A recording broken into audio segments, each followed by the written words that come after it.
Si on regarde bien, sur les milliers de chansons de Brassens, de Georges Brassens, il y en a quelques dizaines qu'on connaît tous. Le petit cheval blanc, Gorille, le parapluie, enfin quelques-unes.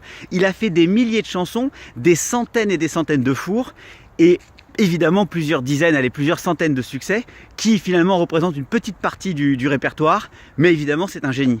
De la même manière, si vous regardez Google, 80% de leurs fameuses innovations sont des fours complètement soit inutiles, soit non rentables, soit abandonnés, mais on retient quand même que dans le tas il y a quelques idées de génie, 4, 5, 6, 10, 15, et que ça fait une boîte de génie. On pourrait regarder aussi du côté des scientifiques. Finalement les scientifiques, souvent ce qu'on appelle un génie en sciences, et dans l'histoire aussi, c'est quelqu'un qui a eu beaucoup de mauvaises intuitions, et 1, 2, 3 fois dans sa vie, des intuitions qui se sont révélées vraies, que la science, que les mathématiques ont démontré, et ça fait d'eux des génies.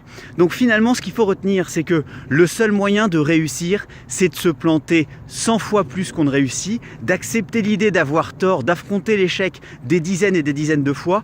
Et donc c'est pareil dans notre tout petit niveau, quand vous avez des idées dans votre entreprise, quelles qu'elles soient, des idées, des intuitions, tentez-les, plantez-vous, c'est pas grave. Vous aurez toujours des gens qui vous diront mais pourquoi t'as tenté, ça a coûté si, du temps, de la ressource, de l'énergie, c'est pas grave. Tentez parce qu'au final, quand vous aurez tenté 10 fois et que vous aurez un succès, quand vous aurez 2 succès, on retiendra de vous que vous êtes celui qui a eu ce succès-là. C'est ça tout le génie des gens qui n'arrêtent jamais, c'est d'avoir des intuitions, d'avoir de l'énergie, de les porter, mais surtout de les planter jusqu'au jour où l'une d'entre elles fait d'eux le succès de leur boîte ou leur succès individuel.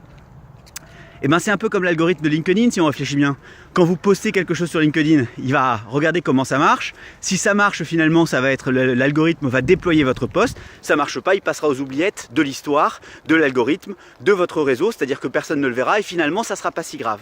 Donc pour finir, si vous avez une idée dans votre boîte, une envie entrepreneuriale, de création de projets, de concepts, arrêtez d'hésiter, ne vous demandez pas ce qui peut ne pas aller, ça ira mal de toute façon dans 80% des cas, c'est pas grave, à force d'essayer, vous finirez soit par réussir ce projet, soit par en réussir un de ceux que vous mènerez, et on retiendra de vous que vous êtes le génie dans votre environnement. Voilà, bonne chance à tous, bonne plantade, et du coup, bon succès.